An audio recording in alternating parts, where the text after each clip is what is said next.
Olá, bem-vindos a mais um Empowercast. Eu sou Flávia Lorenzetti e esse é o podcast que você já sabe. É mais do mesmo, mas nunca o mesmo, porque cada convidado tem a sua forma de trazer uma informação para você ganhar mais conhecimento e aí poder virar chaves na sua vida.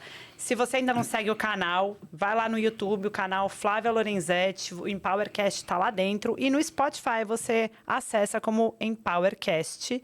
E tem também o pré-treino. Todos os dias sai às 4 da manhã, horário novo, tá saindo às 4 da manhã. Sai lá uma mensagenzinha curta para você começar seu dia, já te dá um insight, te dá uma forma para você pensar. Muitas vezes vai conectar com alguma coisa que você está vivendo no trabalho. Sai com aquele insight já e começa a mudar a sua vida já às 4 da manhã, logo que acordar. E hoje eu vou receber aqui, vou ler, tá, gente? Ele é um nome que ele entende da espinha dorsal dos negócios. Assim, aqui o pessoal, sempre que está precisando de uma ajuda, liga para ele. Então, já estou dizendo, papel e caneta na mão, que isso aqui vai ser aula, vai mudar o seu negócio. Anota tudo aí. Ele tem mais de 25 anos criando empresas do zero. Ele já vendeu, já investiu. Aconselha empresas, cadeiras de conselho, ó, prestem atenção. E o mais importante de tudo, ele simplifica, ele faz de uma forma simples, que não é aquela coisa rebuscada, que é difícil de achar. Ele tangibiliza mesmo de uma forma que dá para as pessoas entenderem. Alexandre Azevedo, muitíssimo obrigada por aceitar estar aqui, por dividir sua experiência com a gente. Não, um prazer participar com você, com seus ouvintes aí. Já acompanho o seu canal e só conteúdo de muita qualidade. Vamos lá. Que bom. E hoje, qualidade de peso, né? É isso aí. Ale, conta pra gente como é que foi, como é que se enrolou essa história, só para as pessoas saberem aqui o tamanho do peso que a gente tem aqui hoje. Tá certo. Bom, sou Alexandre Azevedo, eu tenho 48 anos. Sou casado com a Flavinha, então quando eu te conheci eu não esqueci o nome, né? Tenho 2 filhos, um de 26 e um de 12, o Arthur e o Lucas. E eu sempre gostei desde pequeno, eu sempre gostei de planejar. Né? Até quando minha mãe me dava castigo, eu planejava para fazer mais rápido. Né? Então, antigamente tinha aquele castigo, sabe? Você tá brincando. Te juro. Você vai escrever no caderninho X vezes, não vou mais, sei lá, tacar a pedra no carro. E aí eu escrevia, não, vou, para ir mais rápido, né? Então eu conseguia cumprir o meu castigo muito mais rápido. Então eu sempre tive essa questão de planejar e poupar, desde criança. Poupava minha mesada, gostava de ver um bolinho de dinheiro, pegava notas menores só para ver um massinho bolinho, de dinheiro, né? Bolinho na mão. E eu lembro que eu tinha uns 10 anos, eu juntei um dinheirinho e fui numa agência do Bradesco. E cheguei lá no gerente e falei, eu quero comprar $1. Então, assim, ele achou o máximo, né? Ele falou, com 10 anos? Você já entendia que era o dólar? Já entendi que era o dólar. E eu queria ter uma nota, né? Eu queria ter uma nota na minha carteira, né? Então, eu sempre tive essa pegada de investir e de planejar minha vida, desde pequeno. Né? Eu venho de uma infância aí de classe média baixa, nunca passei necessidade, sempre estudei em colégio particular. A empresa do meu pai pagava, então eu tive essa sorte. E sempre fiz jus ao que os meus pais me investiam em mim. Tá. Né? E aí, fiz colégio técnico, fui trabalhar em operações já com, 17 anos, comecei a trabalhar já em operações e comecei a cursar engenharia depois. Na minha época... Você escolheu uma engenharia? Eu escolhi, mas eu tive influência do meu pai, tá. né? Meu pai era técnico em eletrotécnica. Aí o meu irmão mais velho fez técnico em eletrotécnica e fez engenharia. E aí os papos rolavam em casa e eu acabei gostando do assunto, né? E depois fui fazer engenharia e eu lembro que essa fase na periferia, onde eu morava na periferia de Osasco, né? Eu lembro que eu passava 11 horas, passava na frente de um bar, que estavam todos os meus amigos lá. Eu lembro nitidamente. E eu tinha vontade de parar para tomar uma cervejinha com eles, né? Mas no dia seguinte eu tinha que trabalhar. Isso me movia muito, sabe? Abrir mão disso era quase um combustível para mim. Sério? Você já tinha isso? Tinha. Eu sempre tive, assim. Eu nunca cabulei aula, sabe? Quando eu era pequena, minha mãe me levou no psicólogo. Até a psicóloga falou, cara, você tá muito certinho, né? Vamos fazer uma bagunça aí. Sabe? Então, eu sempre fui muito regrado com essas coisas.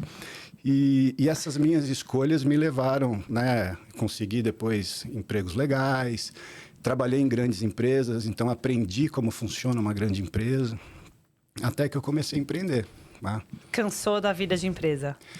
Na verdade, eu comecei a ver, a última empresa que eu trabalhei, eu vi um espaço muito grande dentro dos serviços que eu dentro da empresa, eu passava para as empreiteiras. Tá. E eles não conseguiam entregar, eu que fazia a correção de tudo isso e não conseguia entregar direito. Falei, cara, eu vou começar a fazer esses projetos, né? E aí eu comecei a fazer projeto, né? Comecei a ganhar uma grana. Aí, depois de um tempo, eu falei, pô, vou abrir uma empreiteira agora. Agora eu vou executar os meus projetos. E aí eu fui empreender sem nunca ter empreendido antes. Deu o começo. Foi. E, Ale, para quem não sabe, Alessandro também é do esporte, gente. Da onde vem essa coisa do esporte também? Acompanhou junto, sempre veio dessa disciplina, porque a sua cabeça já é uma cabeça de planejamento. O esporte, ele... Bom, hoje eu sou atleta de fisiculturismo, mas assim, é um hobby, né? Não é uma coisa profissional. Eu vou lá sempre para ganhar da minha última versão. Maravilha. Né? Então, eu compito comigo mesmo. E, às vezes, até pego uma colocação boa, né? Dentro de 40 atletas, uma vez eu fiquei em sexto. Então, poxa, Caraca! foi legal. Né? Foi legal. Eu gosto muito do processo. Eu gosto desse, que o povo chama de sofrimento. É uma mim, jornada. Me move, mas me dá uma energia. Então, sempre que as coisas estão dando errado para mim, o esporte me resgata. Porque aquilo faz eu falar, porra, se planejar, funciona. Funciona. E eu gosto de divulgar isso, porque as pessoas têm que entender que qualquer coisa na tua vida que você planejar e ser fiel ao seu planejamento, funciona. Né? Então, não adianta você ter o ímpeto de fazer alguma coisa e não ter disciplina. Planejou, executa e se alimenta daquela execução. Sim. Pequenas execuções. Pô, todo dia eu tenho... Olha só, o treino. Todo dia eu tenho uma vitória quando eu faço treino. Você sai com essa sensação? Muito. E o dia que eu não vou é uma bosta, meu dia. É isso. Arrastado, né? Que nem hoje eu não ia treinar. Aí eu cancelei uma reunião de manhã, porque a empresa que eu faço acompanhamento, estou fazendo implementação nessa empresa, eles não preencheram o que tinha que preencher, eu cancelo a reunião. Tá certo. E aí, beleza. Aproveitei e fui treinar. Treinei no condomínio mesmo, de casa ali, mas fui treinar. Então, eu tento sempre não pular meu treino. Gente, tá? eu falei que ia ser uma aula. Gente, pode acabar o podcast. Esse foi a Alessandra Azevedo. Se você anotou, tá feito. O que você quiser na vida, você vai fazer, é só planejar. É isso. Prepara que vai ser paulada. E aí, eu comecei a empreender lá em 2008, eu acho. Acho que foi por aí. E comecei a prestar serviço para a empresa que eu trabalhava. Tá. Abri uma empreiteira que prestava serviço. E já começamos... Eu tinha um sócio na época e já começamos lá com, acho que 20 carros na rua, tal, fazendo instalação de internet e TV por assinatura. Tá? E esse negócio foi crescendo muito. Eu cheguei a ter 150 carros na rua, 320 funcionários e eu entrava em 600 residências por dia. Tá? Então, era uma operação que me desafiou. Se não tiver processo para isso, e eu se não tiver sabia fazer nada. Não? Nada, eu não sabia fazer nada. E aí eu contratava consultorias para me ajudar. Só que eu sempre fui muito rápido em absorver as consultorias. Tá. Então, eu contratava uma vez e é tudo método. Método é comigo, eu gosto, adoro. Receita de bolo, né?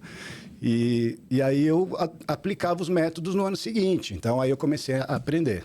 Governança, planejamento, né?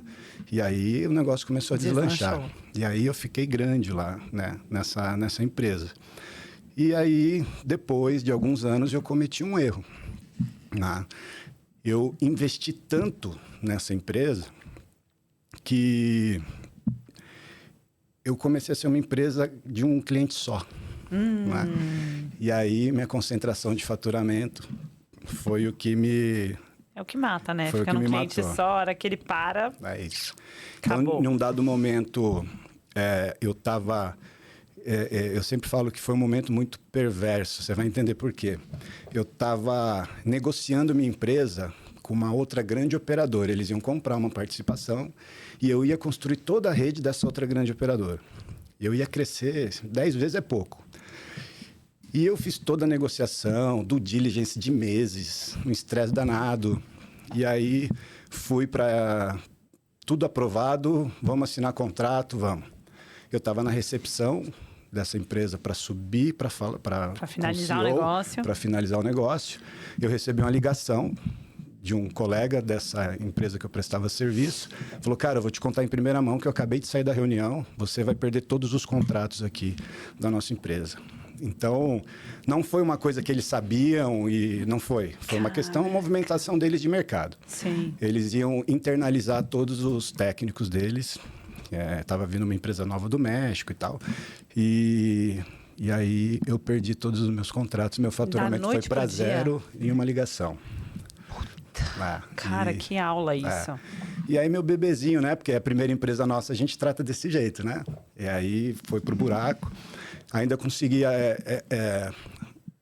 absorver um pouco dessa queda, consegui outros contratos com outras empresas, mas era uma estrutura muito grande. Paguei funcionário, na verdade eu fiz acordo com o sindicato na época, transferi mão de obra para ninguém ficar desempregado, Sim. transferi o passivo também para outra empresa e tal. Mas mesmo assim, entraram muitas trabalhistas, na época mais de 90. Caramba! E isso se arrasta até hoje. Eu tenho algumas ainda, né? Resolvendo. Que é eterno, né? Então, assim... Qual foi a maior lição que você tirou disso aí? A falta de estar numa comunidade, né? Eu acho que se eu estivesse trocando ideia com outros empresários, alguém já tinha me dado um chacoalhão, não concentra sabe? em um só. Falou, cara, e aí, você está crescendo, está indo bem e tal? Quantos clientes você tem? E se alguém me perguntasse isso, eu já... Puta, cara...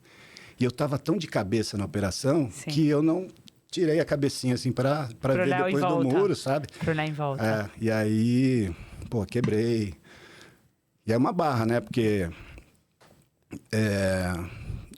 eu tinha patrimônio, mas estava tudo mobilizado, né? Até vender as coisas para pagar, fornecedor e tal. Não, e aí Foram um inferno. anos. Quando você tem trabalhista, é isso, se arrasta por muito tempo, muito tempo. Eu costumo dizer que, infelizmente, no Brasil, quando você quebra, eles aniquilam um empreendedor. Um cara que pode trazer outra, podia se reinventar, né? Exato. Mas não, a gente fica porque aniquilado. não ajuda. Não. Muito pelo contrário, só piora.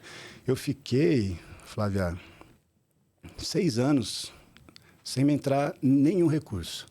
Eu só tentando novos negócios tal, e dava errado, dava errado. Tive até fazenda no Pará, eu tive criação de gado, tive oficina de carro de alto padrão. Fui tentar outras coisas porque eu não queria mais saber de telecom. Sim, também depois de uma paulada dessa, não quero nem ver mais. Não queria, falei, não quero nunca mais trabalhar com um monte de gente e tal, não quero. Mas a vida me levou para telecom de novo. Não adiantou fugir. Não adiantou. Porque assim, o que aconteceu, né? Eu comecei a empreender em áreas que eu não era especialista. Aí é mais uma aula. E aí eu ficava na mão do operador. Então, oficina, eu tinha um sócio que era um cara bom, mecânico e tal. Começou a fazer serviço por fora, fechei a oficina. Eu não suporto saber que alguém está... É cultural, desleal. É cultura, né? Como é que eu vou ficar perto de alguém que está me roubando? Essa empresa também que quebrou, o sócio também me roubou. E eu sempre falo nos podcasts porque problema algum. Foi provado, foi polícia. Sim. Tava me roubando também. E comprei a parte dele, ele saiu, beleza. Mas... É triste isso, né? Porque a pessoa te roubando, você ainda tem que comprar a parte dela. Eu já vi isso acontecer tantas vezes. Não entra na minha cabeça também. É muito louco isso. Assim. Para não ter, sabe, para não ter problema, ó, sai, tá aqui seu dinheiro e vai embora. Para dormir em paz, né? Então... eu tive essas experiências, mas eu comecei a perceber que eram as pessoas que eu me relacionava. O meio que eu estava inserido. Estava errado. Estava errado. Eu estava querendo me associar com pessoas que são duvidosas, né? E aí eu comecei a acertar a mão, né? Isso foi o quê? Você percebeu sozinho que era o meio, que era o relacionamento? Porque muitas vezes... e isso é normal, porque quando a gente toma um baque desse... isso já aconteceu comigo, um baque desse, demissão. Um baque que você entra num buraco que parece que você não vai sair dele nunca mais.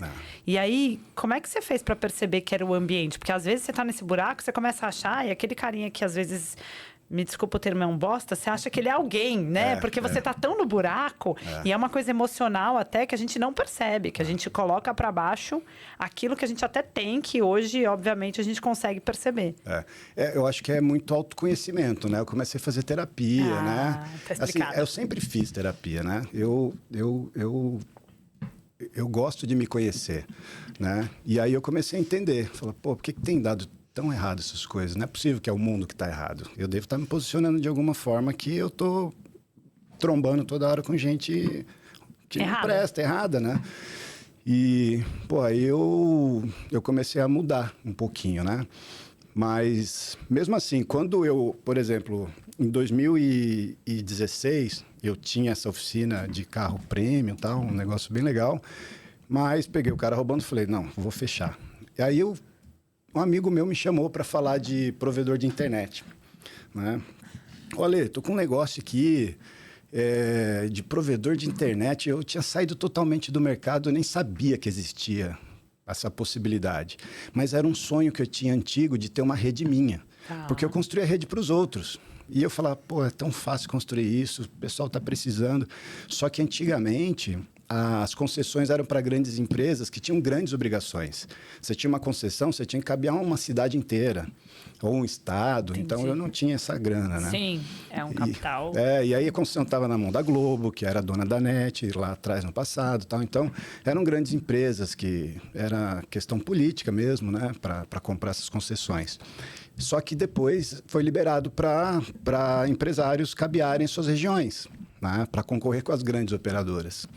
E aí esse colega falou, cara, vamos abrir um provedor? Eu falei, porra, eu não tive a menor dúvida na hora que ele falou, vamos. Mas na hora me picou. De bate-pronto? De bate-pronto. Eu tenho uma coisa que a hora que eu vejo um negócio que é muito certo, me dá uma energia diferente, assim, sabe? Os outros negócios, eu falei, vamos lá, vamos ver se dá certo, né? Mas quando ele falou do provedor, eu tive certeza. De uma vez só. Tanto que na semana seguinte, eu já fui fazer um estudo. Eu trabalhava na área de projetos dessa grande operadora, então eu sabia quais eram os bairros de São Paulo que tinham uma densidade demográfica muito grande. Eu sabia onde que eu construía menos rede e atendia mais pessoas. Isso, né? Por conta da sua experiência passada. Da experiência passada na grande operadora. E aí eu falei, pô, eu preciso procurar isso, né? Só que eu preciso procurar isso em áreas que não tenham acesso aos grandes. Então, são as periferias. Grandes densidades demográficas. Falei, poxa, onde tem grande concentração de pessoas, na periferia ainda, mais denso ainda. Dentro do denso, onde que é mais denso? Pô, nas Coabs, né? Conjuntos habitacionais. Caraca. E aí eu fui para lá, sozinho, fazer pesquisa na rua. Prancheta. E aí eu estava lá andando, falando com os moradores, né? Batia lá, entrava, falava com o morador. E aí eu encontrei uma pessoa entrando no condomínio, a minha funcionária número 1, foi a Janaína. E eu falei, você mora aqui? Ela falou, moro. Você tem internet na sua casa? Eu tenho aqui, mas é par metálico, né? Só tenho, acho que era 1 mega que eles tinham. Nossa Senhora. Na época. E não funciona bem e tal. Falei, legal, eu estou pensando em abrir um provedor aqui na região e tal. Pô, legal, eu já trabalhei na área. Aí eu falei, então vamos fazer o seguinte, me ajuda a fazer uma pesquisa de mercado, vê se você pega umas 10 meninas, eu pago a diária, vocês fazem uma pesquisa em toda a Coab para mim, né?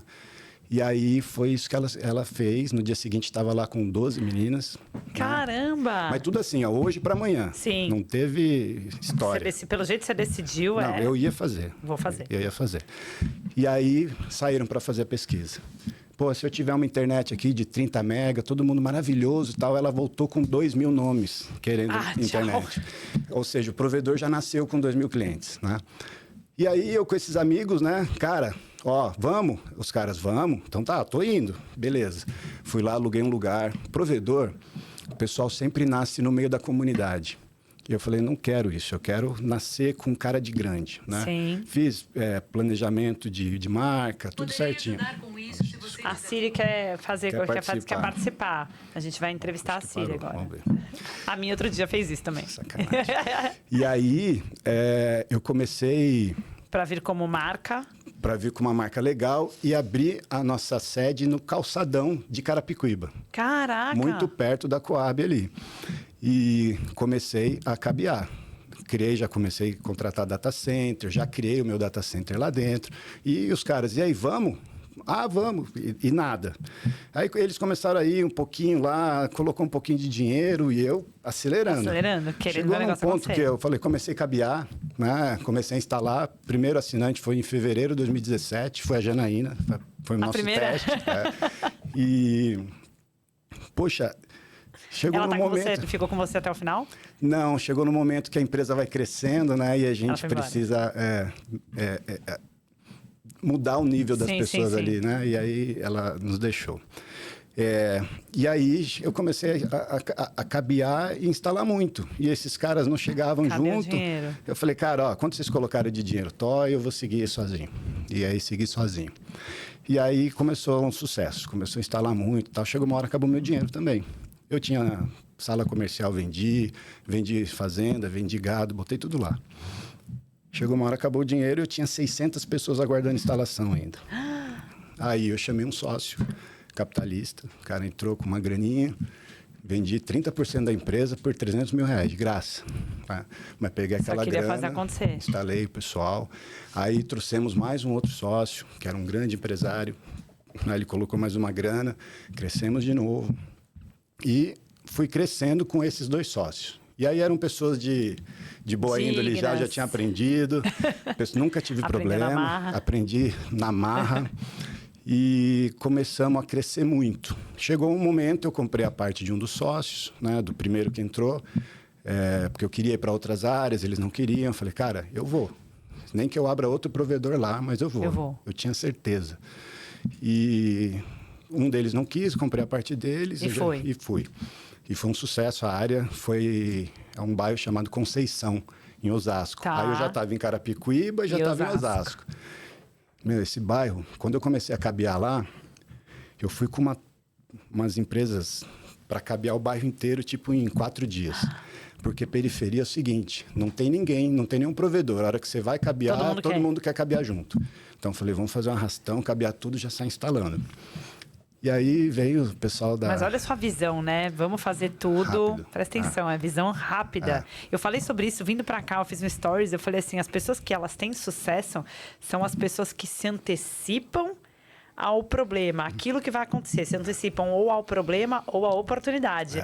Você se antecipou à oportunidade. É isso, porque se eu vier, vai vir concorrente, deixa eu fazer tudo. E aí fiz rápido, cabeei. E aí vem o pessoal da região, essa área você não pode cabear e tal. Nossa, eu tive muito problema com isso. Porque mas ele tem os donos na região, na periferia mais ainda, né? Tem. E aí eu ia lá e conversava, né? Falei, cara, eu vou cabear, né? Tem espaço para todo mundo, tal. Eu sempre fui conversar. Até essa parte você fez? Ir lá conversar, se entender. Até um momento do provedor, eu que tomava frente nessas coisas. E aí cabeei essa região, o sócio saiu, comprei a parte, saiu tudo bem. Aí começamos a crescer, o outro sócio, ele tinha entrado com uma grana com data para sair já. Chegou a época dele sair, comprei a parte dele, e aí ele dobrou o capital dele, ficou super feliz. Caramba. E eu lembro que ele saiu num valuation assim de, sei lá, R$500 por assinante. Mas o mercado já estava pagando 2.200, né? Então foi bom para ele e foi bom para mim, né? E aí começamos a crescer muito. Tive muitos problemas com periferia, tive burnout. Teve um mês... Você chegou nessa época aí a quantos funcionários para fazer tudo isso? Provedor é pouco, eu tinha 40 e poucos funcionários. Tá. É pequeno. É mais a operação do cabeamento e o restante... Porque o cabeamento, dia -dia. Eu contratava um cara para construir. Tá. Né? Eu fazia o projeto, ele construía, eu ia lá, fiscalizava, e aí pagava o cara e a minha equipe cuidava da manutenção e instalação. Ficou ideal, depois de 600 funcionários, nunca mais. Nunca mais. Ali acho que eu cheguei no máximo a 60 e pouquinho. Que delícia. Né? Perto da época que foi vendida a empresa. E... Como é que você tomou a decisão de vender? Então, isso aqui em 2019, eu tive alguns problemas muito sérios. A Enel estava cortando algumas redes que estavam irregulares. E provedor é assim, a gente cabeia e depois regulariza. Entendi. Porque o certo é solicitar autorização. Mas a Enel, ela demora 6 meses para falar ok. E aí, nesses 6 meses, alguém já cabeou. Obviamente. Então, a gente fazia a rede e fazia uma autodenúncia, pagava uma multa e aí regularizava. Então, eu percebi que o jogo era regularizar a rede, porque no poste só pode ter 6 operadoras. Então, Quem passa primeiro... Já tem Vivo, tem Claro, tem TIM, tem... Nossa, sabe? Assim, quase as grandes já tomam todos os postes. Falei, então eu vou garantir o meu lugar lá. Tá? Fiz uma autodenúncia, paguei uma multa enorme, mas a minha rede estava regularizada, o preço do meu provedor, o valuation foi lá em cima. Sim. Tá? Mas nessa época que eles estavam cortando cabeamento, cortaram alguns cabos meus que a gente tinha que passar a noite fazendo fusão de fibra. E eu fui com a equipe. Eu sempre tomei à frente com esses caras, né? E eu não sabia fazer fusão, mas eu estava lá servindo eles. Eu estava levando pizza, levando refrigerante, perguntando o que aula, precisa. Gente. Eu sempre liderei pelo exemplo. Isso sempre. Tá? Mesmo quando eu estava com a Prime lá, que era grande, eu sempre liderava pelo exemplo. Eventualmente saía com o técnico, ia ver como que era o dia dele e tal. Então, eu sempre fui muito presente. Essa sua parte de cultura já veio intrínseca ou você foi observando alguma coisa, aprendeu nas suas experiências? Não, já veio de mim, sim. Porque o Ale, assim, se a gente não puder explorar tanto aqui, gente, ele é uma aula de cultura empresarial, é surreal. A gente vai falar um pouquinho. né? Exato. E aí... depois dessa noite que eu passei com eles lá, e eles trocando turno e eu ficava, porque a cabeça dos caras fundia, né? Sim. Os caras tinham que pensar muito e tal, aí vinha outra equipe e tal. Aí eu fui para casa e tive um episódio de burnout, meu irmão foi me socorrer, me achou caído lá no chão e tal. E, enfim, fui para o hospital, voltei. No dia seguinte, na mesma semana, meu pai faleceu. Né? Ele estava doentinho já, com Alzheimer há muitos anos e tal, mas faleceu. Aí, enterro do meu pai. E aí, poucos dias depois, a polícia foi no meu provedor e eu fui preso. Como assim? Gente, deixa eu desligar aqui. A Siri, a Siri quis salvar ele da polícia. Eu vou contar a história porque é muito boa. Devia ter a Siri na polícia. Depois de superado, a gente conta, né? Como assim? Você foi preso? Eu nem sabia o porquê, pra falar a verdade. A polícia foi lá, falou, a gente veio olhar aqui o seu estoque e tal, de manhã. Gente, você não sabia. Eu conto só em palestra e em podcast. Aí a gente veio olhar o provedor e tal, não sei o quê. E vamos olhar seu estoque. Foi lá no estoque e falou, cara, não tem nada, parabéns e tal. Mas é o seguinte, tem uma casa aqui, um assinante. Eu tinha 500 quilômetros de rede. Tem uma casa aqui que tem um cabo da Vivo entrando na sua caixa. E aí, isso por telefone, né? Eu não estava na empresa, foi super cedo. E aí pede para o responsável técnico ir lá na delegacia. Falei, tá bom, peguei e fui. Chegou lá, tinha um monte de provedor lá. Um monte de dono de provedor. E os caras, tudo errado, assim. Caminhão lá na porta da delegacia com um monte de material. Foi no estoque dos caras e achou muita coisa roubada. Sim. Né? E eu cheguei lá, falei, pô, vem aí, vocês pediram para eu vir e tal. Tá, fica aí, aguarda aí que a gente vai pegar seu depoimento, não sei o quê. E aí fiz o depoimento, falou, agora você vai fazer corpo de delito, exame de corpo de delito, não sei o quê. Eu falei, pô, mas para quê? Você tá preso. Eu falei, por quê? Como assim? Porque a gente tem um flagrante aqui de um cabo. Eu falei, pô, mas deixa eu entender o que aconteceu. Eram 5 metros de cabo numa rede de 500 quilômetros. E aí tinha uma advogada da Vivo lá na delegacia junto, ela estava fazendo pressão para pegar esses provedores que tem que pegar mesmo e dar de exemplo para os outros. Né? Pra, a gente está em cima. E beleza, eu fui preso por falta de processo, vou contar por quê. Passei a noite na delegacia, numa cela, eu lembro até hoje, tinha um rato preto que vinha toda hora na cela. Ai.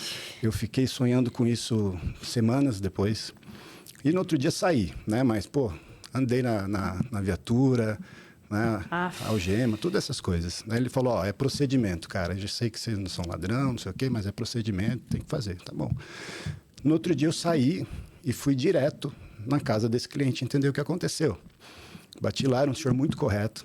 Ele falou, a polícia veio aqui, conversou comigo, perguntou qual que era a empresa, eu falei. E eu falei, tá, mas por que esse cabo tá entrando na tua casa? Ele falou, o seu técnico, no dia de instalar, esse cabo aqui, ele é embutido.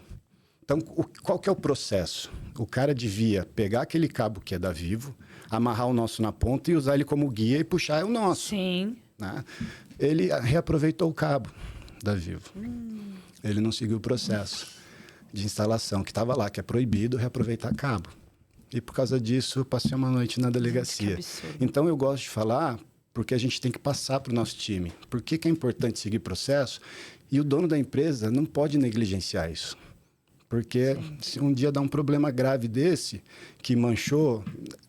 Me manchou, assim, porque a gente se sente sujo, sabe? Óbvio. É horrível. É horrível. Semanas Passar depois, é muito pesado. E fiquei num lugar com... Tinha gente em outras celas, em contato com uma violência muito grande, né? Então, esse episódio é importante tocar. Então, nesse momento, eu comecei a ficar cansado, né? Começou a pesar o provedor. Sim. Né? E eu falei, pô, eu vou atrás de um investidor para ver se a gente cresce, se eu consigo profissionalizar mais, trazer técnicos mais bem pagos e tal. E nisso, eu contratei uma consultoria de novo, que estava buscando no mercado um investidor, e veio um comprador. Né? Fez uma proposta. Veio na época, veio a Americanet, falei com a Desktop e veio a ZAS Telecom. E a ZAS fez uma proposta firme, né? E eu estava lá com uns 13 mil clientes, mais ou menos. Me fez uma proposta legal. Aí você falou agora... Aí eu falei, eu vou realizar esse lucro de, sei lá, uns 10 anos aí, talvez, e vou sair do mercado. Só que eu tinha 2 redes. Eu tinha uma em Carapicuíba e Osasco, Barueri também um pedaço, Itapevi, e tinha uma em Guarulhos, que eu construí um anel óptico em toda a Grande São Paulo. Caramba! Né? Isso valorizou muito o meu negócio. Só que a de Guarulhos, ela era nova, a rede. E eles não tinham muito interesse em comprar e eu achei ótimo porque eu conseguiria rentabilizar. Fiquei. Então, na época, tinha, sei lá, 700 clientes lá. E aí, quando eu me capitalizei aqui, eu comecei a comprar provedor menor aqui. Né? Então, aqueles caras de 500 clientes, 700 clientes, eu comecei a comprar por R$700 o cliente. E aí depois vendi de novo agora por 1.500 mais ou menos, e já estava quase 4 mil clientes novamente. Então, aí eu saí, agora eu saí totalmente, né? E aí fiquei 1 ano estudando, fui fazer curso de conselheiro na Dom Cabral, fui estudar métodos de planejamento estratégico, porque eu gostava de fazer, e comecei a ajudar muito os membros do clube, de forma gratuita, porque eu gosto. Né? E aí, um dia, o João Torres, né, tomando um café, falou, pô, Ale, a gente senta, você sempre me ajuda e tal, você devia começar a cobrar isso. E aí que me acendeu a luzinha, né? Aí montou o seu negócio novo. Aí eu comecei sozinho, né? Montei a Smart Ops na época, né? Comecei a prestar consultoria e já falando de cultura e planejamento estratégico. E a cultura foi uma consultoria também que eu contratei e fez na minha empresa, na época no provedor. E aí eu peguei o método e comecei a aplicar também, né? E aí, planejamento, você veio desde criancinha, foi na Dom Cabral só para pegar a assinatura, porque já contava dinheiro. Eu lembrei outra. Uma vez eu estava no prezinho.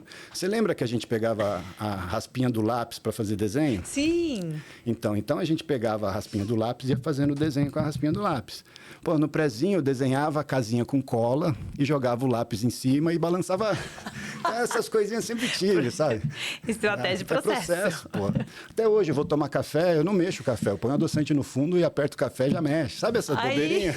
Então, é processo. Tá dentro de mim. Bobeirinha assim. Não, que isso salva um tempo, as pessoas não percebem. Além de te salvar de ir pra cadeia.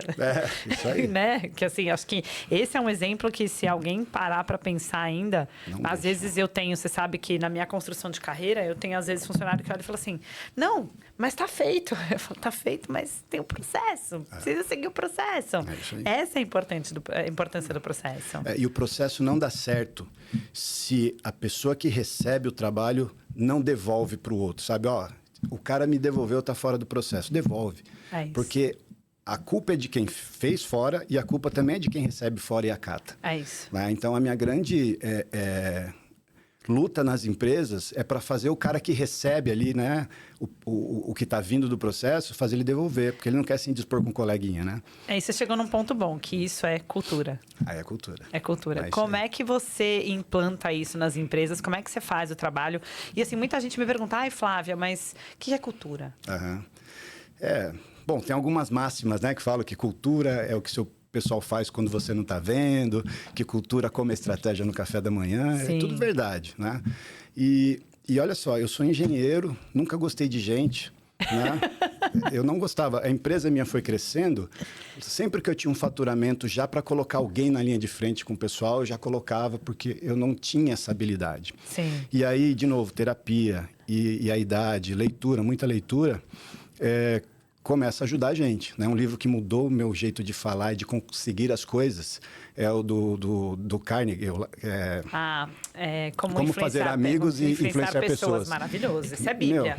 Aquilo ali foi maravilhoso para mim. Eu comecei a conseguir coisas que eu nem imaginava que eu conseguia. Forma de...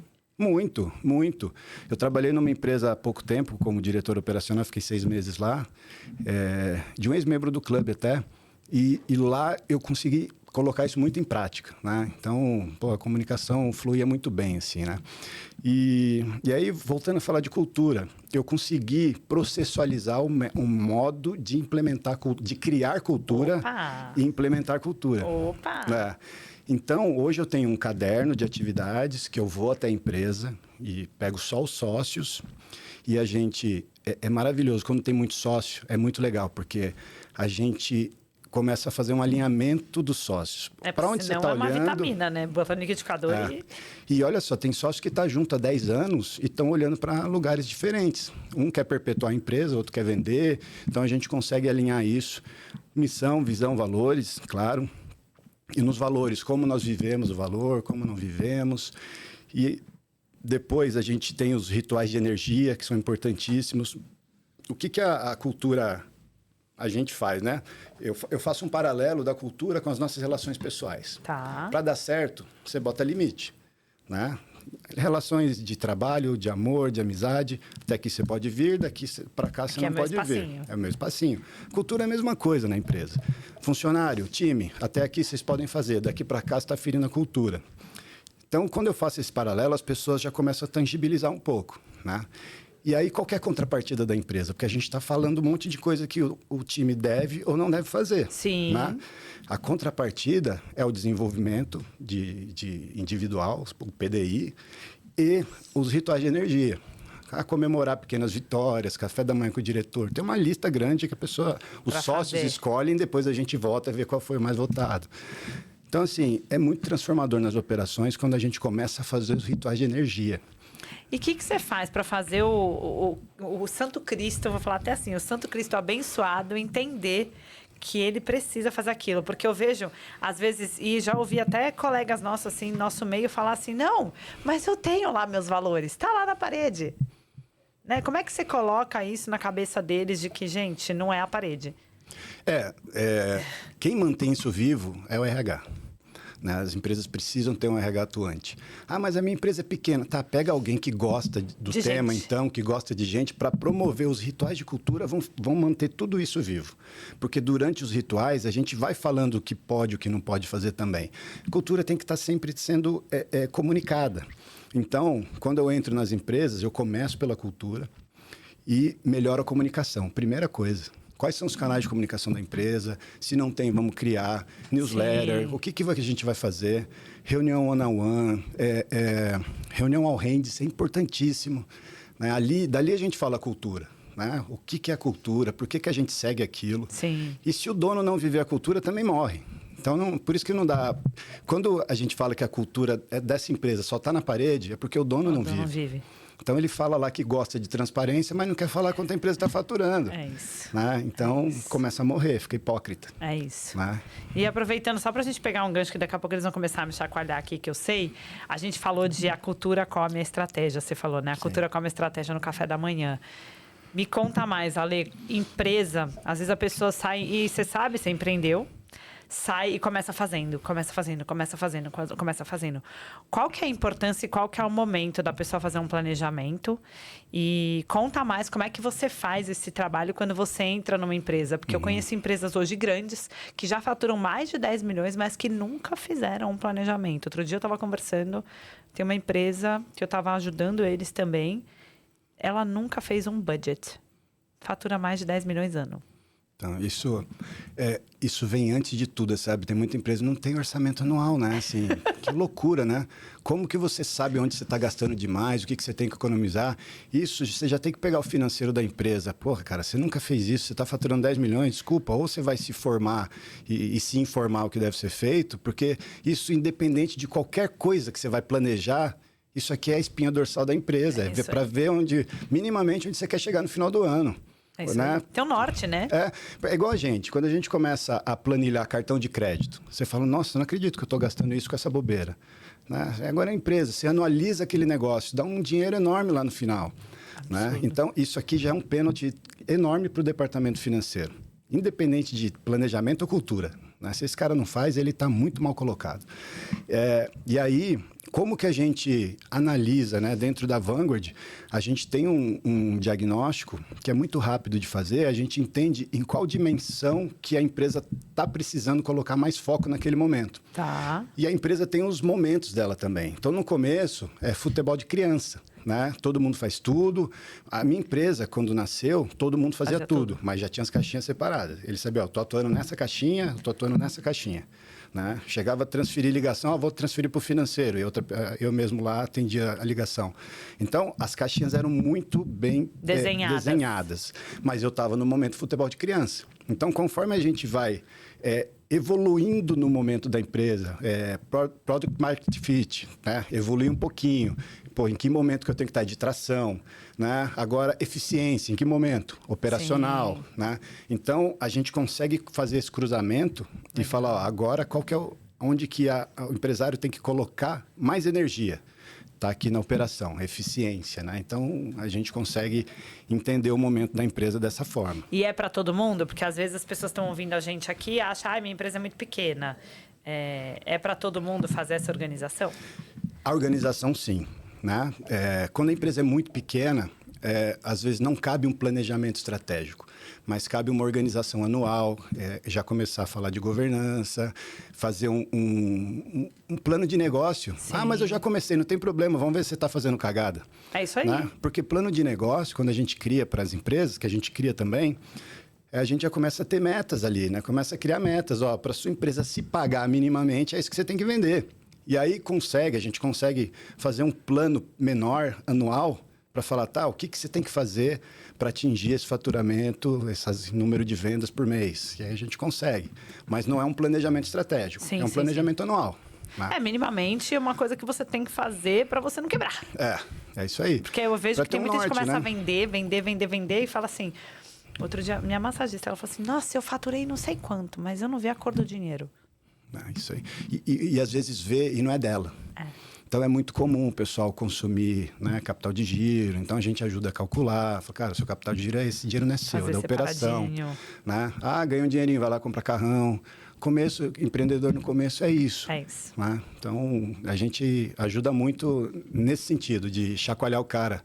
E tem muito o que falar para essa pessoa, para esse empreendedor no começo. Sim. Sabe? Ele, às vezes bate um papo, a gente conversa, né? Assim, preciso de uma ajuda. Vamos conversar, né? Numa boa, né? Exato. Não tem nenhum compromisso.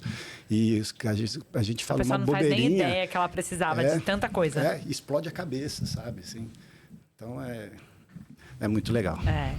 Ale, a gente vai ter que acabar, porque daqui a pouco o João manda a gente embora aqui, né? E eu sei que você tem reunião também.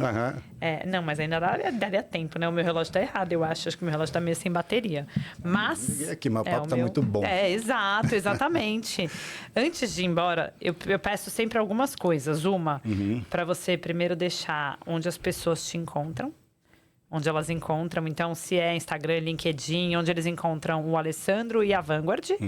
E a segunda, para você deixar uma frase, se você pudesse aí entrar na cabeça de todo mundo, todo empreendedor, ou de todas as pessoas, alguma coisa nessa sua contribuição. Acho que você tem uma história de vida, assim, sensacional. Obrigado. E uma história profissional que eu vejo aqui, gente, ele realmente faz essa colaboração. A gente tem, às vezes, um momento dentro do clube, do G4 Club, que é o board meeting. Eu adoro quando ele está na sala. São sempre os melhores board meetings. Obrigado. Dá para saber por quê. Então, você está buscando também aí, formando seu conselho, Eu, assim, recomendo fortemente. Obrigado.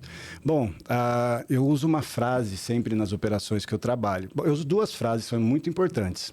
A primeira é: não subestime a simplicidade nas operações. Está todo mundo querendo fazer atividades mirabolantes e não faz o básico. Isso, olha, um percentual enorme das empresas fazem dessa forma. E outra frase que eu gosto bastante: quando eu entro como diretor operacional, eu coloco um lema na empresa. Todo problema que aconteceu pela última vez. Então, nas reuniões operacionais que a gente faz semanalmente, talvez a gente não vai resolver na reunião, mas a gente sai de lá com um projeto, com um dono e com um prazo para acabar. Legal. Tá? Então, essas são as frases. Bom, onde que me encontra? Eu acho que tem muito conteúdo legal no meu Instagram. Muito. Né? @arazevedo, sem o O no final. Fica @arazevede.